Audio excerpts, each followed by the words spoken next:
It is my pleasure to introduce to you our presenter for this afternoon. Luisa Maria Almendra is an RSHM from the area of Portugal.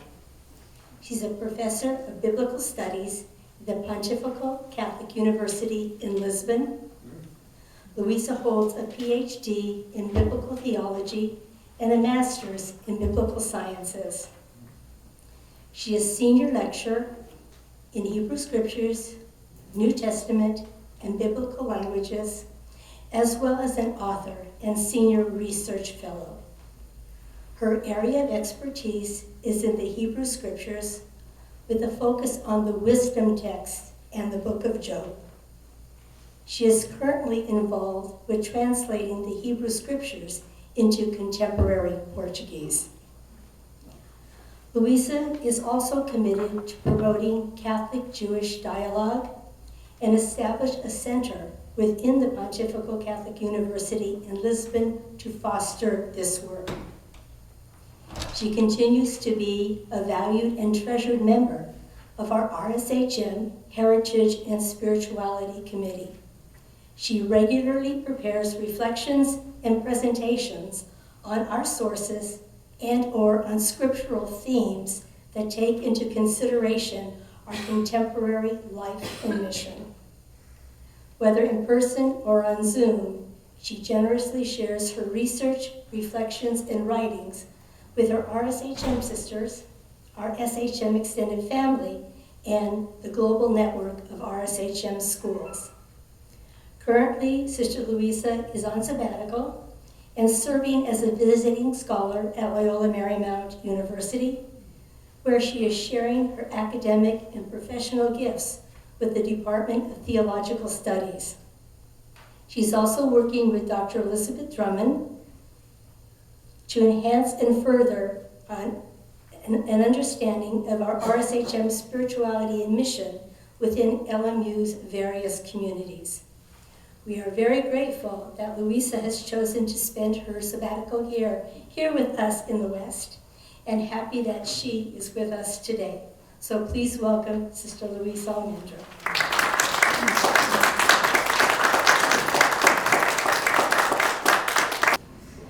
So I would like to start saying good afternoon to all of you. Some I had the opportunity to greet, others not yet.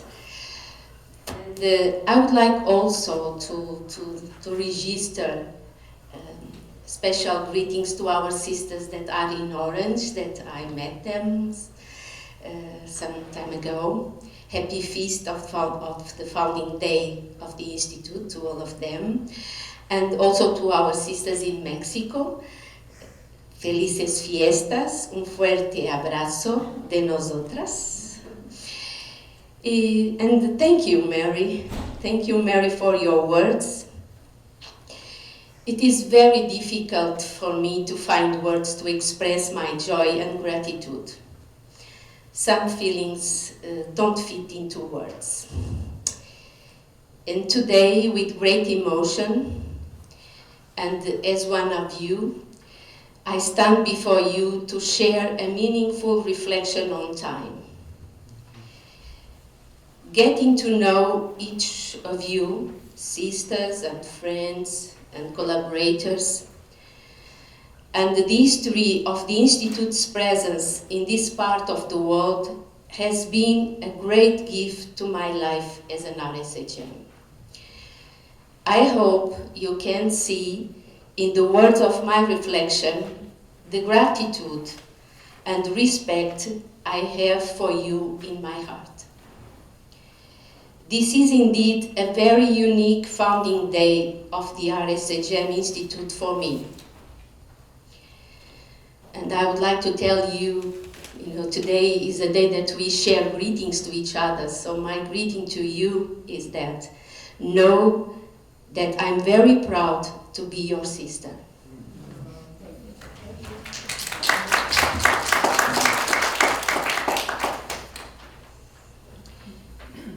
So you have there in the screen, and I'm going to use the screen in order that we are after lunch. So I thought my English is not good, then it's after lunch, so it's good to have some on the screen, like you feel like you came to the cinema, and so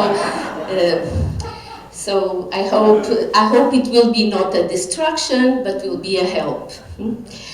So this beautiful expression, and I'm going to use my papers in order that English will flow correctly. So this beautiful expression, there is a season for everything. I really like this.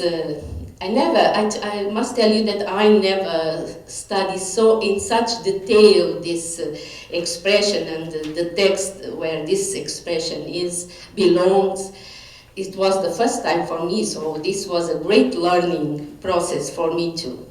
So this beautiful expression aligns with our daily experience of knowledge, suggesting that all is said. There is a season for everything. What's new? Something that we really understand. We see comes, winter, spring. There is a season. Each year, we see this movement of the seasons.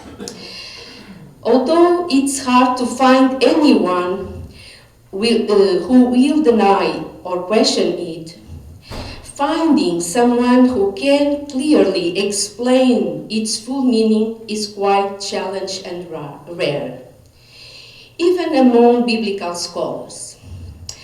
What seasons and what everything is talking about? This expression is an attempt to translate an ancient biblical Hebrew into English. So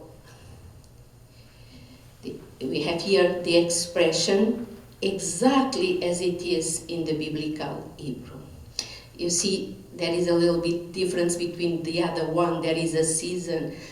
I don't want to argue with the English translators, but biblical scholars, we are good friends, but we disagree a lot.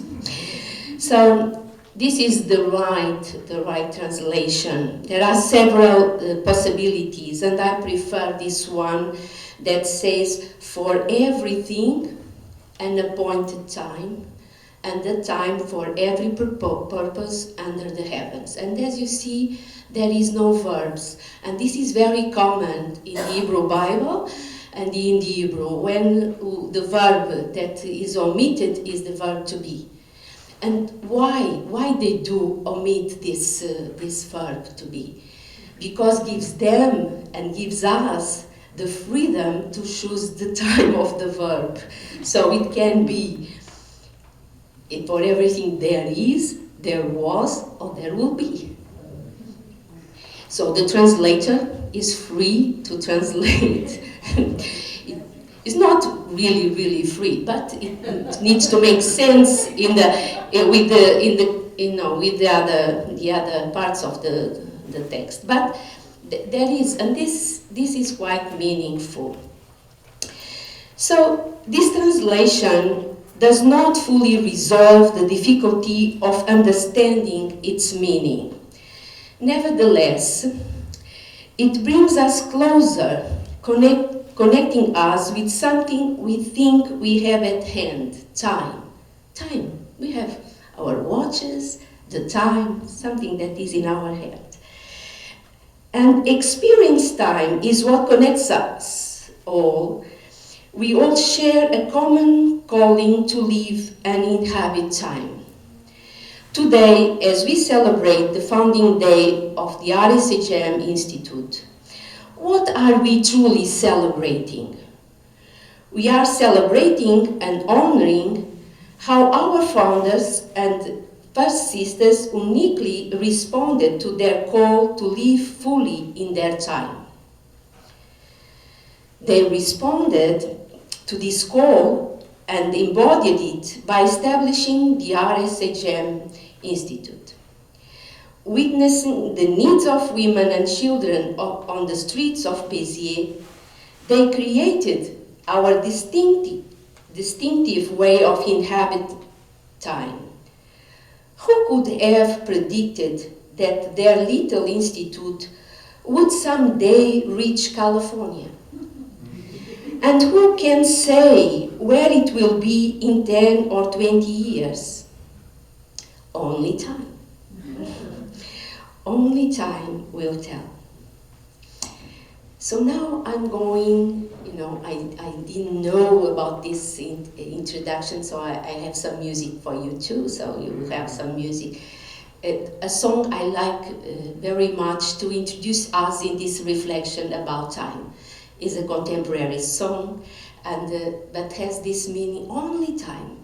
And we say many times, okay, what's going to happen? Well, time will tell us, So is this the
Okay, but then what is time?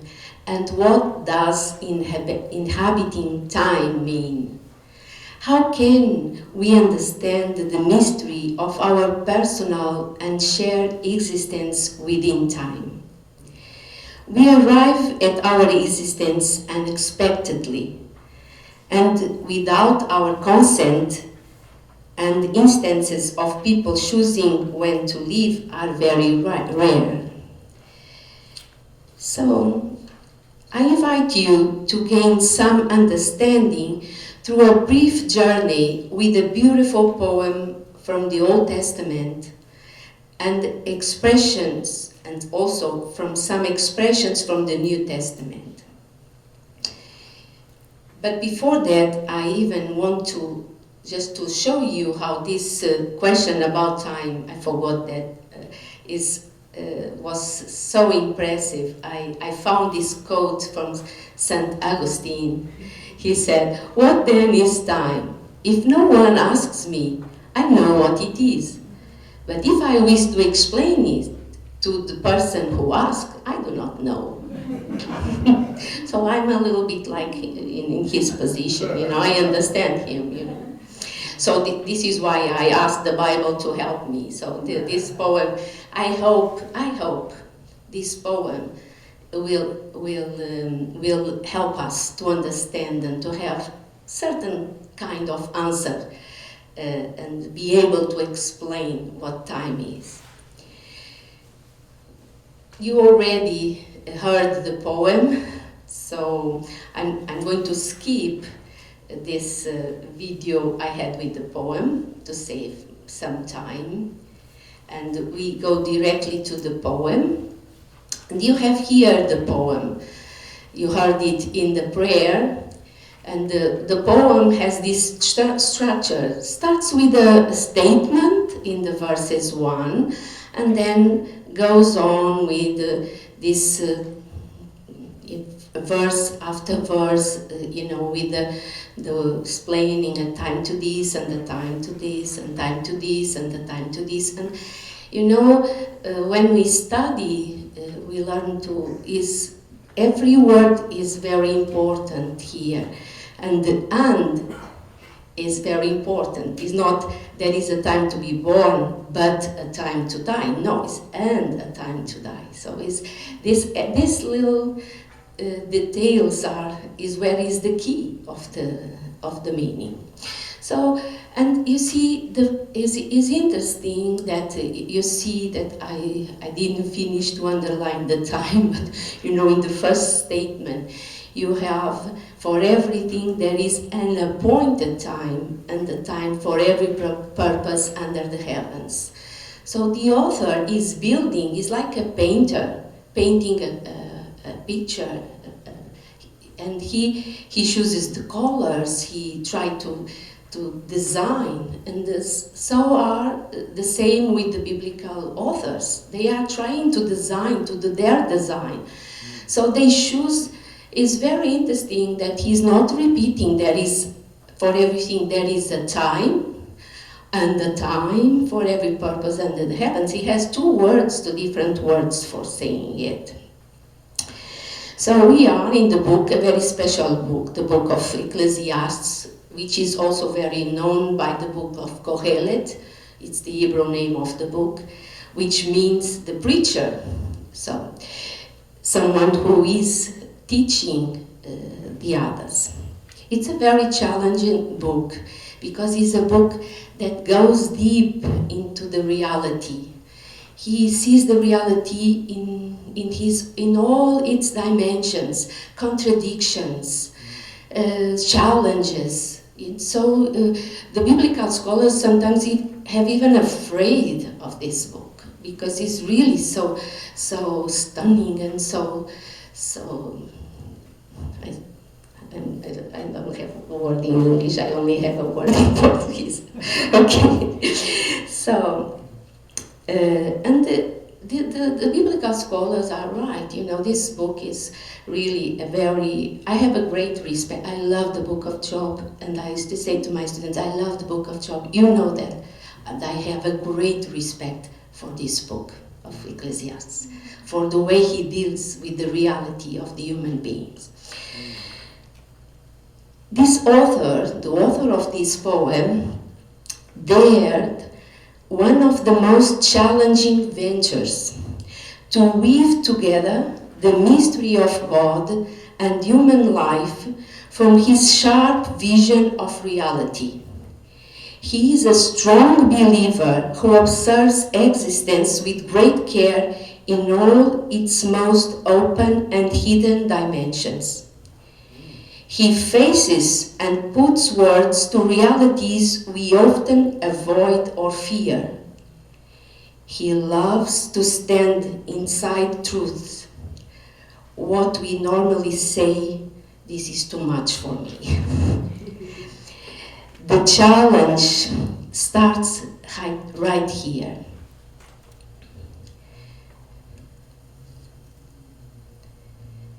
Who can deny these words and yet who truly grasp their full meaning?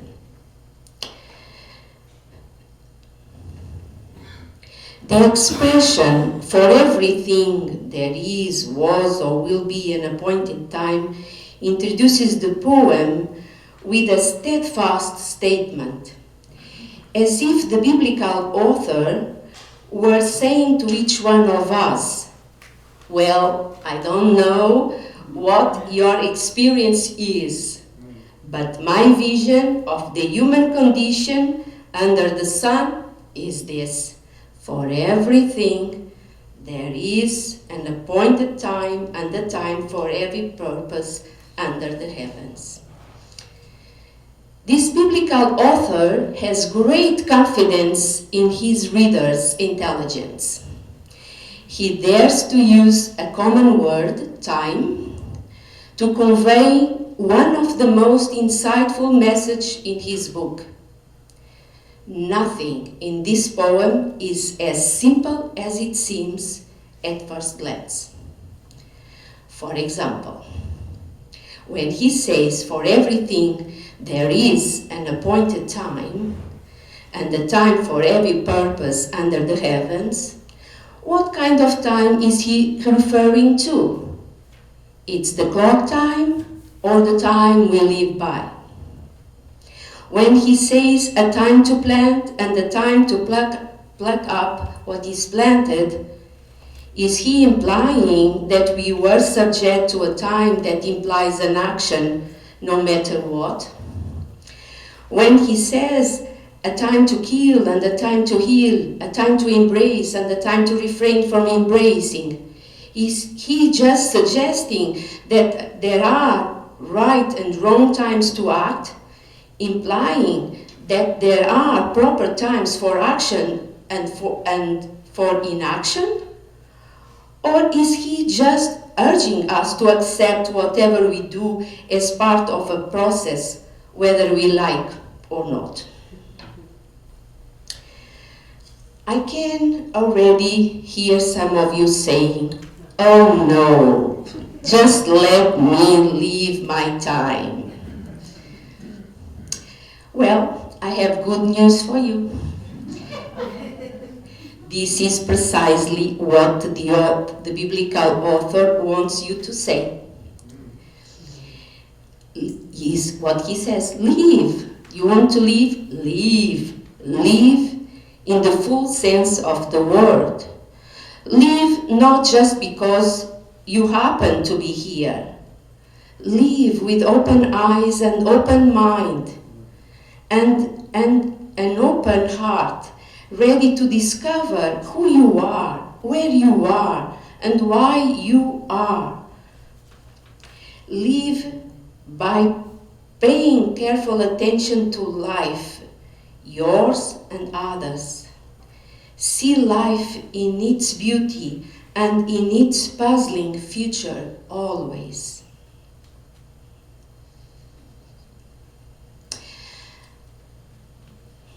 And let me step back for a moment to share with you something I have learned during the difficult and stunning times of my biblical studies. The Bible is a very special and unique book. Its authors have no intention of conveying meaninglessness. Rather, they are deeply aware that they are giving human words to a world through which they believe God has created and continues to sustain life.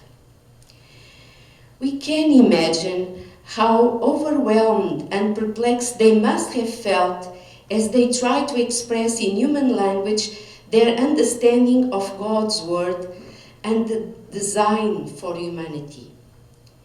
Each book of the Bible represents an attempt to reach this goal. The poem presented here is an example of this attempt. It aims to guide us through human language to the sense of God's word. This word was for the biblical authors and is for each of us an absolute gift. However, amazingly powerful in creating and calling into existence, this word depends entirely on how we can connect our life with God and God with our life. It's like if the Bible has words and has the word of God, but we need it's like a computer, we need the password.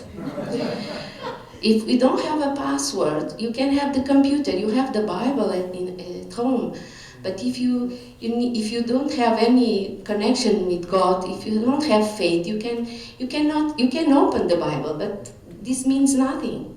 You need the password. The password is the faith, the connection you establish with God, and with this, then you are able to connect with this word.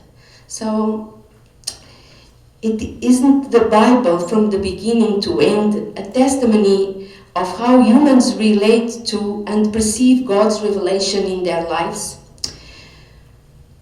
I want to share with you, this is a thought from one of my professors that I never forgot. He says, we read the Bible as we read our lives, and our lives as we read the Bible.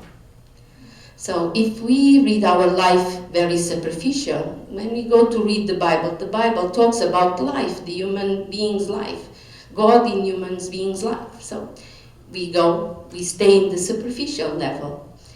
If we read our life, learn to read deeply, then when we go to read the Bible, we find that deepness there.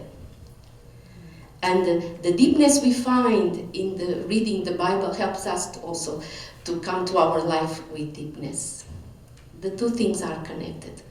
This expression, I learned this expression right in the beginning of my studies, and always accompanied me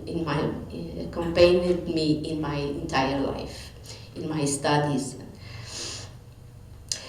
So, reading the Bible, we read ourselves, our human fragilities, desires, and gifts, and how God interacted with them and still interacting with us. So the aim of the words of the poem about time, you see, it talks about life, to born and to die, to plant and to uproot, I forgot the words of the poem, so it's, all this is life, human life. So the aim of these words is this sharing. These words I share with you about my experience with the Bible is to clarify for us all that this poem about times uses human words and daily life not only to delight us, but also to draw us to the core of the Word of God and to the core of our life. This is the aim of this poem. The poem is not only to entertain. The Bible doesn't have poems or narratives to entertain us. They want to draw us to this deepness of the Word of God. What is the message? How can we read our life in light of this, the sense and the will God has for us? So, taken from the book of Ecclesiastes, the chapter 3, where is the poem about time, this poem is preceded and followed by more of the author's statements. This is, you have this statement, like he is declaring, there is, okay? I don't know what you think about, my opinion is there is a time, an appointed time for everything, and a time for every purpose. But he, in his book, he has many, I cannot put all the book here today, but he does a lot of statements that come from his experience. And one of the statements that is more famous and known is this statement. And I'm using two translations, you know, we know this book mainly for this quote, "Vanities of vanities," says Kohelet, the teacher, you know. "Vanities of vanities is all vanity." So the biblical scholars of today, you know, they threw away the vanities because vanity became a word so ambiguous. So we have this, I have this proposal, fragility can be, because the Hebrew word, if we would translate the true word that is there in the text, is smoke. So, smoke of smokes, everything is smoke. So there is so many possibilities to translate this. So this is one possibility. And just in brackets, you know, this is why the Jews don't translate. You know, they just read directly from the Hebrew, because there is no translations. All translations are betray the text. So, and if we have this experience with the modern languages, in this language so ancient is really so. I like this one, fragility or fragility, says the teacher, fragility or fragilities, all is fragility. Everything is fragile. You know? And you can explain the entire statements of the author with this word fragility. This expression, fragility, everything is fragile, we have this experience, is one of the two pillars that sustain the entire book. It is used 41 times, and this book is one of the shortest books. It has only 12 chapters, so it's one of the shortest books. Like Job has 42, so imagine the difference. So the second pillar, this word fragility is one of the pillars of the book, so the book sustains in these two pillars, fragility. The second one, imagine, is the word joy. So many people said that this book is a ascetical book, says everything is fragile, everything is vanity. So it's like a person like is so depressed, so like, no, he uses the word joy, has 7 refrains through all the book talking about joy. How the author matches these two dimensions of human life, fragility and joy, along with many other realities he observes, remain a major headache for biblical scholars. I think we too. We all have a great headache matching our own fragilities with some joy we think we deserve in life. So, in between these two pillars, fragility and joy, the biblical author inserts many other statements, challenging us to consider how our time runs. I'm going to limit myself to one example right from the beginning of the book. He says, right in chapter 1, verses 9, what has been, what will be, what has been done is what will be done. There is nothing new under the sun. Is there a thing of which it is said, see, this is new? It has already been in the ages before us. So, see, this is the book, all the time challenging us and make us to think. But this book doesn't have only statements. The author asks many questions, and I'm having some examples for you here. He says, then I said in my heart, look, this is an expression, you don't have this in English. In English, he uses other expression, my mind. But the Hebrew says heart, libi, so I just put the right word there. Then I said in my heart, as it happened to the fool, so it will happen even to me. And why was I then wiser, In my fragile life, I have seen everything. There are righteous people who perish in their righteousness, and there are wicked people who prolong their lives in their evil deeds. We see this on the news. Do not be too righteous, and do not act too wise. Why should you destroy yourself? Do not be too wicked, and do not be a fool. Why should you die before your time? He is playing all the time, Very interesting thought. He puts this in the form of questions, to press us to think, about life, about what we see, not to live with deepness. And these are not abstract statements or rhetorical questions.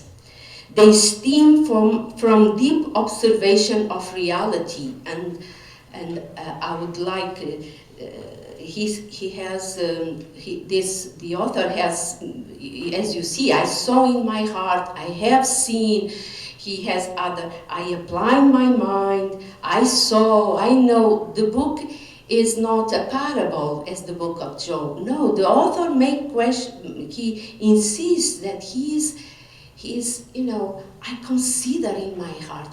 The heart in the biblical world is not only the place of the feelings, is the place of the discernment. They didn't. I don't know. Maybe they didn't know too much about the brain. So the place of the discernment, but the place of the discernment truth still be also our heart. We don't also decide things with the mind. We decide also with our feelings. So they had it together. Rational and affection, feelings together in the heart. So when they say, I consider in my heart, and this is not only in this book, there are other books, mainly in the wisdom books, but also I wrote once an article about this. I said in my heart, But we have it also in the prophets, Isaiah says, say to the heart of Jerusalem, tell the heart of Jerusalem, what it means, tell the heart, So this author is considering this, observing and reflecting deep in himself about life. So, okay, so now what you be thinking, okay, this is a very interesting, but what is the true message of the poem? Okay, so let's go to our phrase. The statement, for everything there is an appointed time, and a time for every purpose under the heavens, makes a clear distinction between two times, the appointed time and the time. This is not just a matter of good English. It's in the Hebrew, right, exactly. So I'm not going to use here to mention the Hebrew words, but these two different Hebrew words, so cannot be translated the same way, because they are two different words. The author used two different words. One expresses the appointed time for everything that happens in our lives, and the other indicates time. For all the purpose we may involve ourselves. The first indicates a time we cannot control. The appointed time was appointed. you know. Even the formulation, the time of the verb says it. We have nothing, you know, is an appointed, not by us, you know. And then there is a time. This distinction is determinative. We live with two different times. The appointed times when events unfold without our intervention, and the times when we are called to be more proactive. It's like to have two watches. What the author is saying, I know you only use one watch, but I want to tell you, you have two watches. One is the one you have on your arm, and there is another time that you are also involved and you sometimes forget. This is the appointed time. The timing of most of our actions is to some extent under our control. God doesn't force us to sew on a specific date. We can choose whether to sew our garment or when to do it, whether tomorrow or next month. However, if we sew it a month later, it may be too late for the party, and working all night might not undo the damage. The situation that calls us for sewing is sewing's time, not ours. At best, we can adapt to it. This does not apply to the times of birth and death. We cannot choose these times in principle. You know. We don't choose rightly. Our parents can choose the birth of their children, but the children cannot choose the day, cannot argue, no, you choose that day, no, I want to be born in another time. Sometimes they argue and they born when the parents did not decide. So, there are appointed times. Curiously, the author places these appointed times among the periods of action and the human control. This is to remind us that these are not separate times. This is very important. It's not that we can live in the appointed time, we can choose to live in one or the other. No, we live with the two. We cannot separate the two. They are not separate times, they are different times interwoven in our lives. In other words, within our inhabited time actions, everyone carries an appointed time, days of birth and days of dying. The cycle is very well defined. We came from an appointed time, our birth, live in time, our daily life, and we will return to an appointed time, our death, eternal life. However, the author is not one to take the easy way out. He knows that not everyone dies at the right time. And he says this several times. God can make all things happen in their time, understanding time as the right time, but in his understanding, he does not necessarily do so. Birth and death had the least as evidence that this is the way the world works. All things, whether their agent is human or divine, have a right and proper configuration of circumstances for their occurrence. But birth and death are not the problem. The problem lies in events within human control. We should aim to get their timing right, but can we?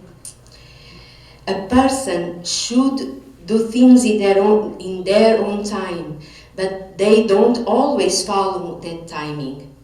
We might override these natural rhythms. The only sensible way to do something is to adapt to the constraints of reality, not to strain against them. Planting has a right time. That time belongs to planting, not to us. What we can do is plant at various times, in the hope that one of our efforts will pay off. The focus is on the appropriateness of everything not on its making. God creates a world in which all things, even events, involving human agents, even death and disease, have their proper time.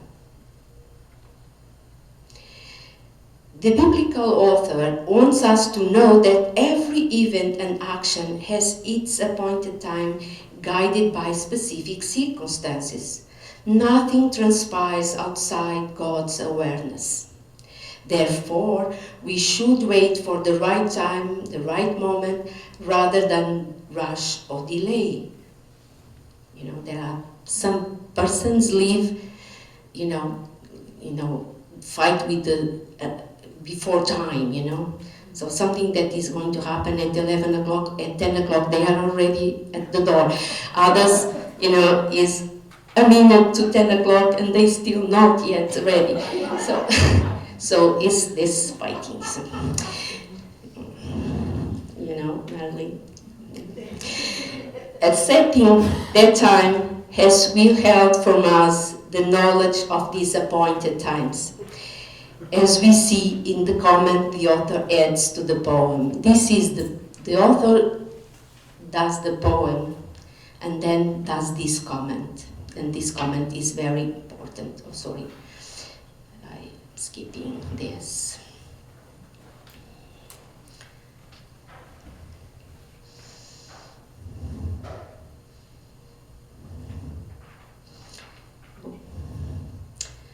I'm a little bit. He has this comment. He has, after saying there is a time for everything, a time to this, a time to that, a time to this, he says, he has made everything suitable, which is also a change here in English. The word is beautiful. Why not say he made everything beautiful? The word is yafe, beautiful. So he made everything pleasant or beautiful for its time. Moreover, he has put a sense of past and future into their minds, yet they cannot find out what God has done from the beginning to the end. So that is like something is hidden from us. The biblical author wants us to know that every event and action has its appointed time. Nothing transpires from God's awareness, outside from God's awareness. Therefore, we should wait for the right moment. God has withheld from us the knowledge of these appointed times. This understanding is important to the author. He repeats them later in other parts of the book. He says, for every matter has its time and way, although the troubles of mortals lie heavy upon them. Indeed, they do not know what is to be, for who can tell them how it will be? No one has power over the breath to restrain the breath, or power over the day of death. And in another moment, almost at the end of the book, he says, just as you do not know how the breath comes to the bones in the mother's womb, so you do not know the work of God, who makes everything. I try to simplify something that is, as you can see, is difficult to put in words, and is even difficult for the biblical scholars to explain. So now, this is the world of the poem. This is the world of this statement. There is an appointed time for everything. But I said to myself, I would like to visit the New Testament to understand how the first Christians and the biblical authors of the New Testament, how they express time, how they deal with time. And it was something a surprise to me to find that also in the New Testament they have also two words, exactly as the author of the book of Ecclesiastes had two words, the appointed time and time. Also the New Testament, the biblical authors, all of them have two words for time. So one has to express chronological time of human actions, and another word to express the time of God's action. And they never, I could go visit with you all, I visit all the expressions. And I can tell you that the word for to express chronological time appears 54 times in different books of the New Testament. And also the word to express God's action appears 72 times to express God's action, how concerned they are, to express that Jesus, what was happening was God's action in God's time. So it was a surprise for me. I knew this, but was at this moment I realized the connection between these two worlds, the Jewish world and the Christian world, that is rooted in the Jewish world. So for the authors of the New Testament, time is more than a moment or an event in history. Time is a reality that demands decisions, how we live and act. However, as with the Old Testament, New Testament translations also use the same word for these two terms. So you can see, in the way I translate, you saw the difference, that there are two different words. But in the New Testament, if you don't go to the original, it's all the time. So you don't feel the difference, you don't notice the difference. Unless you try to see in the context, but otherwise you don't. So, and I'll show you some examples. For example, you have here, and I put the word in Greek for you to see the difference. In the letter to the Thessalonians, Paul says, now concerning the times, and he used the word chronos, which is the chronological time of human actions, now concerning your daily life, and the seasons, the time of God's action. Brothers and sisters, you do not need to have anything written to you, for you know very well that the day of the Lord will come like a thief in the night. You see? But if you follow in this translation you have time and season, so you can see that there are two different words behind. We have other, I'm not going to visit all the texts, but we have other texts. That is, although we have, again, two words to express time, there is a difference.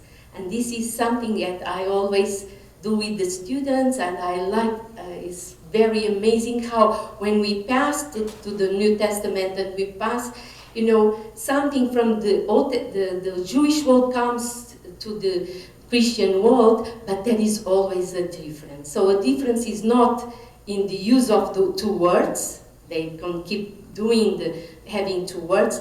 The difference is now the connection and the detail they had. And this detail is this connection between time and wisdom in the New Testament that you don't find or is implied in the Old Testament. Paul, in this letter to the Colossians, encouraged the Colossians to present a compelling testimony to the non-Christians, and he called Christians to walk in wisdom. He was very aware that discerning time, the chronological time from God's perspective, the time of salvation, required a special wisdom. And we can see this here, walk in wisdom towards outsiders, making the best use of the time, kairos. Let your speech always be gracious, seasoned with salt, so that you may know how you ought to answer each person. And we have this example also to the letter to the Ephesians. Be careful then how you live, not as unwise people, but as wise, making the most of the time, kairos. He is not in the time of the chronological time, he is making the use of the time of God's action, the most of the time, because the days are evil. So, to distinguish these two times requires for the first Christians to distinguish the chronological time to the time of God's action requires a particular wisdom, an ability to see beyond appearance and to discern God's signs and calls in our time. This was the wisdom of the prophets, and it is the wisdom we are called to when we desire to be women of prophetic hope.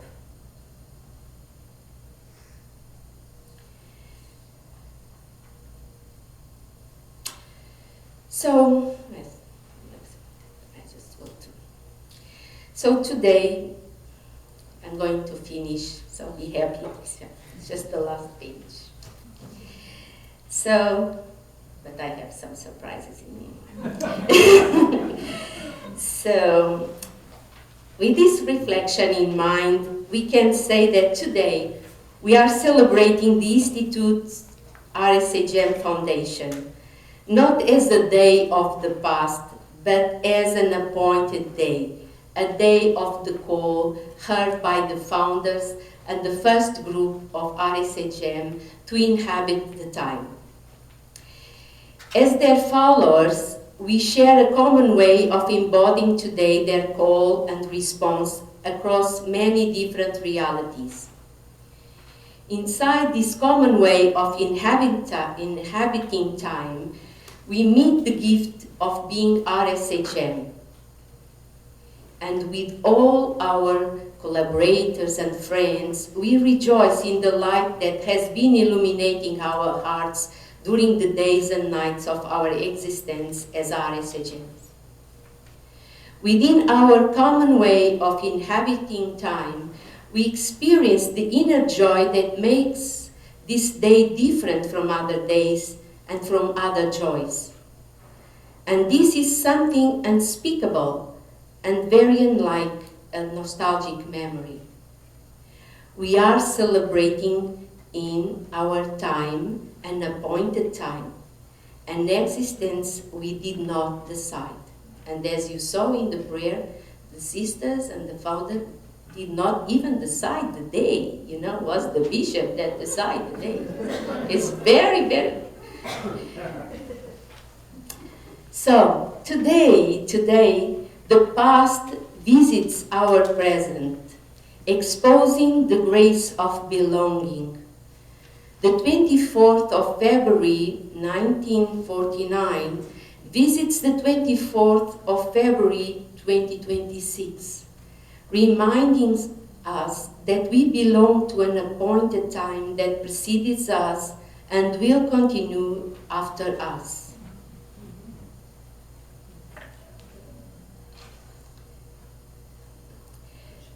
The past is here in our hearts and minds of each one of us as an appointed time that surprised our founders and the first group of RSCM.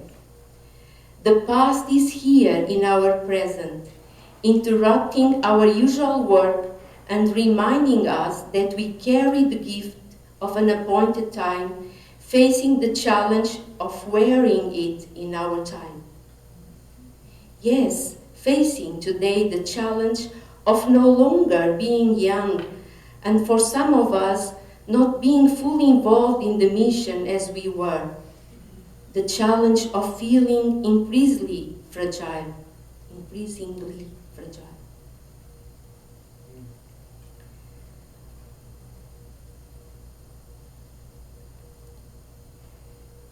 Nevertheless, we dare to stand in joy.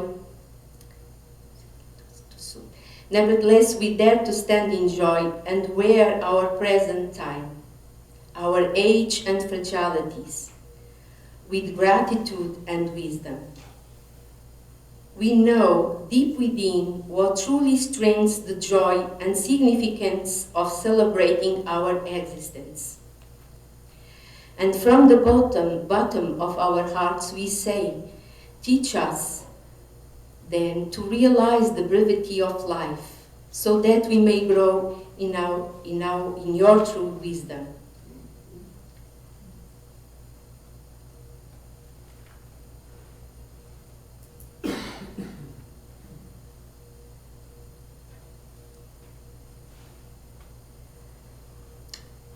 We know that God has made everything beautiful for its time.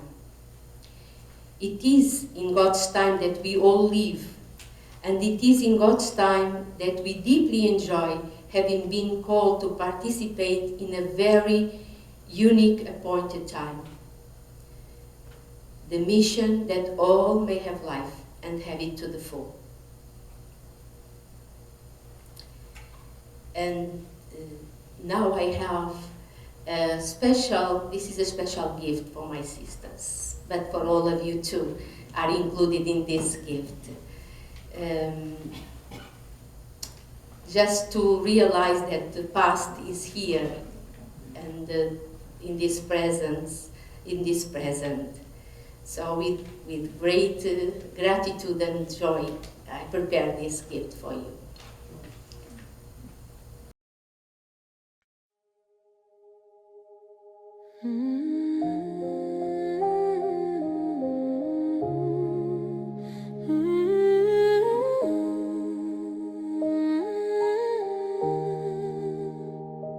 You make all things beautiful in your time, oh Lord.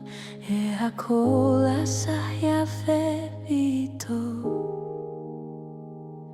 I have waited through seasons unknown, days of silence, nights alone, promises whispered yet unseen, prayers still hanging in between. I've walked the valley, felt the delay, asked my heart how long to stay. Still I choose to trust your hand, even when I don't understand. You see the end from the start of my days. Your timing is perfect in all of your ways. He makes all things beautiful in His time. Eccl what He has spoken will surely stand. My life is resting in His hands. I will wait, I will trust His ways. Faithful God through all my days. Though I don't see the full design, I believe He's right on time.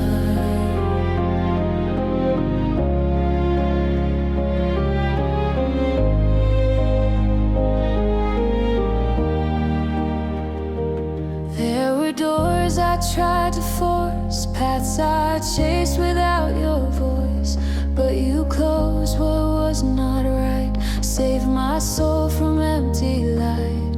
Every no became your grace, every pause a sacred place.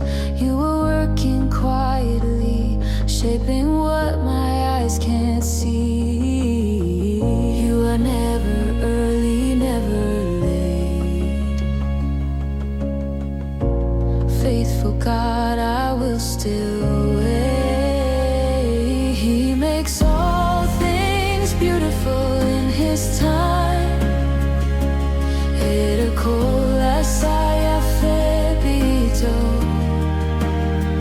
what He has spoken will surely stand. My life is resting in His hands.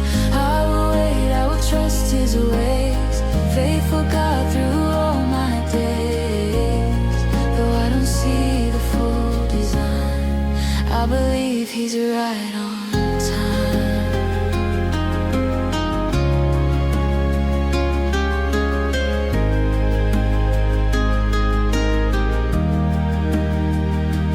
When my strength was running low and my hope moved very slow, you reminded me once more, you are God forevermore.